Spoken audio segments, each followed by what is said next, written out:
Hi, I'm Chad, and I host an industrial real estate insiders group. And on the last call that we had, I presented something called land residual value, which is another way of coming up with a value for land, which can be tricky because you don't always have comparables available, and it's difficult getting an estimate of pricing in the absence of those comps. So the land residual model is just a way that you can come up with another value. And I walk through it in this presentation I'm going to share with you. And I created a free spreadsheet that you can download. Just go to industrialize.com. There's actually a number of different spreadsheets and models that I have on there. And this residual land value model has a very simple one that you can calculate just on a per square foot basis. And then I also did a more elaborate one where you can include all the input costs, the soft costs and the hard costs to come up with a more detailed value. But I'm going to walk through how we did it in this 10-minute presentation. And I also want to give a shout out to Mark Williams. He's an industrial real estate broker in Orlando, Florida. He's got a YouTube channel as well, and I know that you'd appreciate some more subscribers. So if you're interested in the content, and I highly recommend it because he's a great guy, I'll put a link to his channel as well. So yeah, feel free to go and check out the models and the other formula that I have on the website, industrialize.com. Again, all free, no email, just you can download it in this Excel spreadsheet and then check out Mark, and hopefully get some value from this video. Leave me a comment if this is helpful. You want to see more informative or instructional videos like this. Greatly appreciate any comments and any feedback that you have, good or bad. So let's jump into it.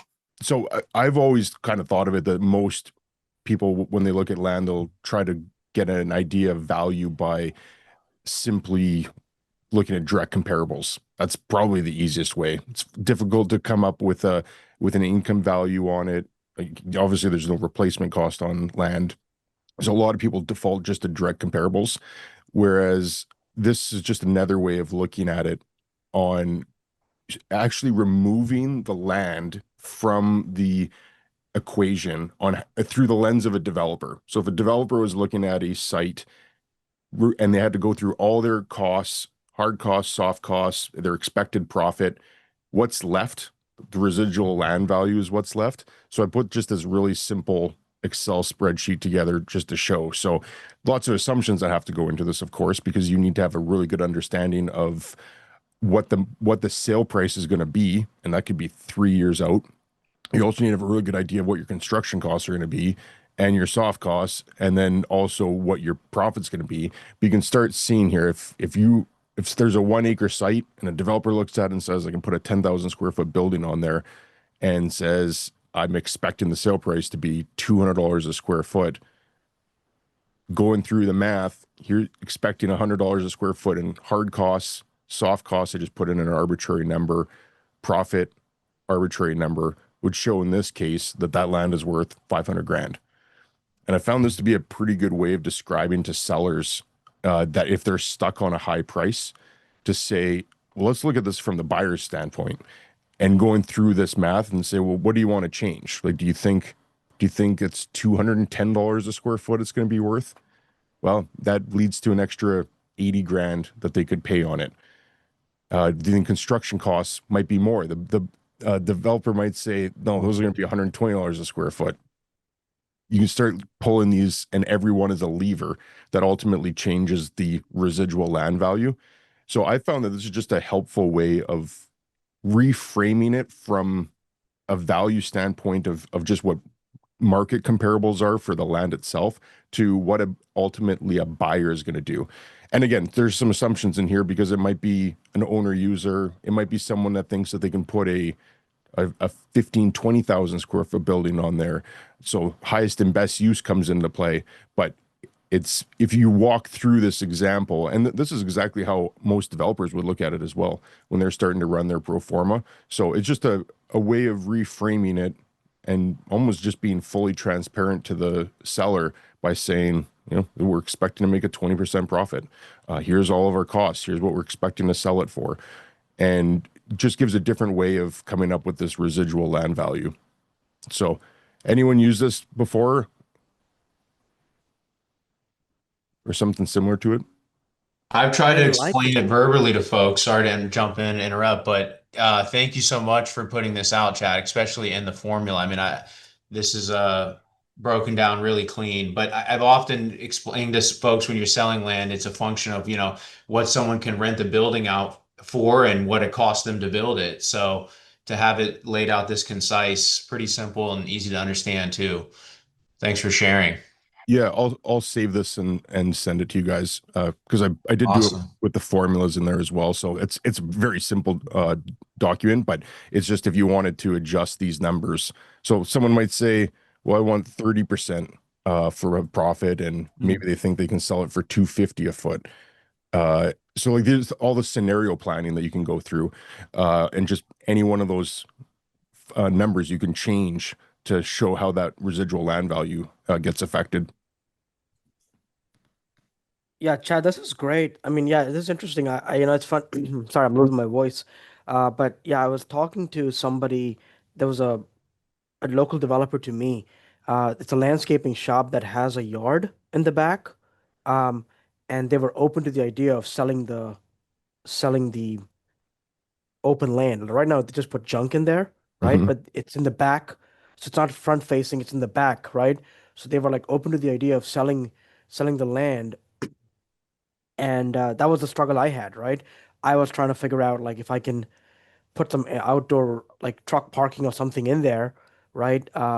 With an easement and stuff. But yeah, I didn't have this. This is a cool little way to look at it because that was a struggle I had with the seller. Seller was like, I want $1 million for it, but I'm like, how are you coming up with the value? Like, what is the value? And that's the default. They were going to the comparable sales of land that they could find. So yeah, this is cool. I definitely like this tool. It's you left it out of the book. This is a cool little formula on the for the book. Yeah, yeah. Well, maybe, yeah, might have to do part two on it.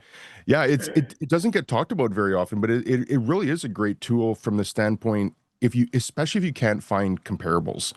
If it's for this, for example, for me to find a 1 acre site in my market would be very challenging right now. So if one did come available, the hardest part is figuring out what it's actually worth because you don't have a lot to draw from that comparable side.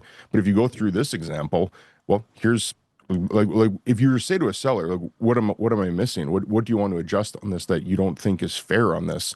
You're walking through it with them as opposed to trying to say, here's the price, here's what I think it's worth. Like what are we missing? Because this is how a developer is going to look at it.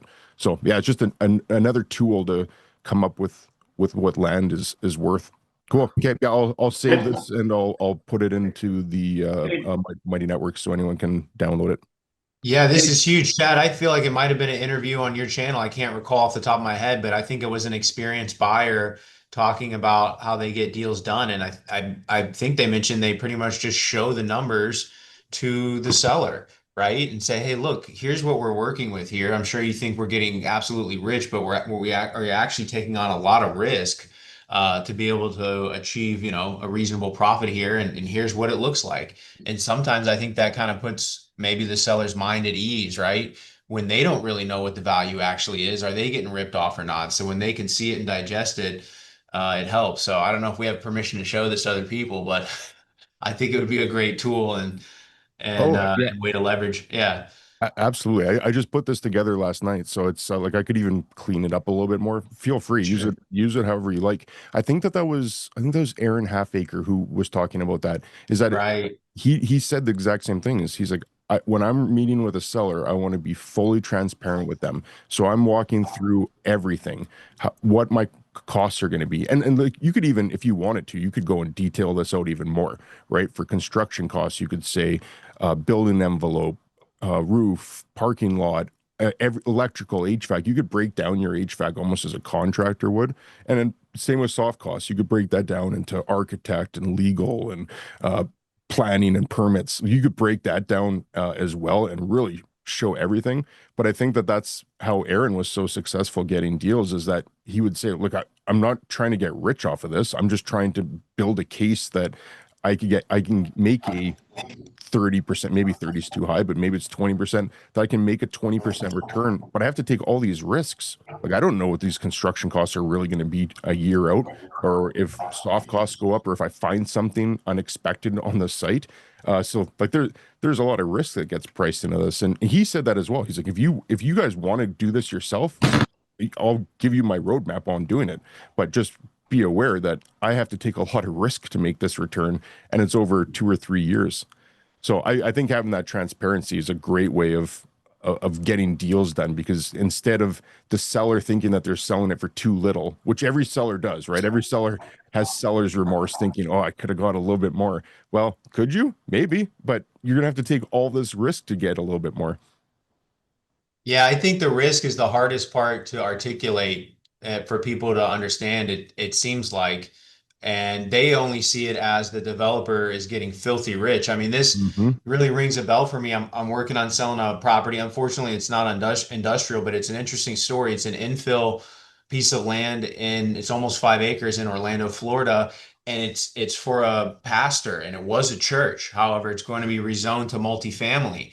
And so we have an agreed offer. We're working on moving forward. But I mean, the hardest part for us was convincing him that they're not just getting filthy rich, and he is getting a great price. So I mean, something like this, a tool that lays it out, really kind of puts their mind at ease. But it's still hard for them to see the risk, I would say. Oh yeah, I think so too, and I think that that's perhaps where you want to elaborate on some of these even more, and even where the sale price is, right? Like you could say uh, to the seller, like if we're $250 a square foot, here's everything that I've showed you. Like there's nothing above that. So like that's a real number. Do we agree on that? And then start going Mm-hmm. through and saying, here's all my construction costs, here's all my soft costs. I'd like to make a 30% return on this because I'm taking a lot of risk over the 3 years. Like where do you see room to move off of this that it would make sense for me to pay more on the land? And you're right, quantifying the risk is hard, but I think if you're transparent and they can say, yeah, no, I get it. Like I couldn't squeeze any more out of this myself, and if I were to do this project, I need at least a 30% return to justify that over the next 3 years as well. So, and maybe you argue, right? Like maybe it's 20%. So it change it Mm, materially. What did that go up on that? 150 or 250. Yeah. yeah. So, maybe that's where you have that discussion. Maybe they're like, ah, you know what, 30% is too much. But why don't you make sense of this for 20%? Maybe you do. Maybe that's how you can squeeze an extra 250 grand out of it. And then you can run a model side by side or like next to it that shows the construction cost going up, right? From the cost of lumber or something, and your market sale price going down from some sort of a capital. And then it just kind of shows, hey, this is how things can go wrong. I mean, you could show that here. You could also do the other and show how it goes better than what it is. But yeah, what a great tool to conceptualize it.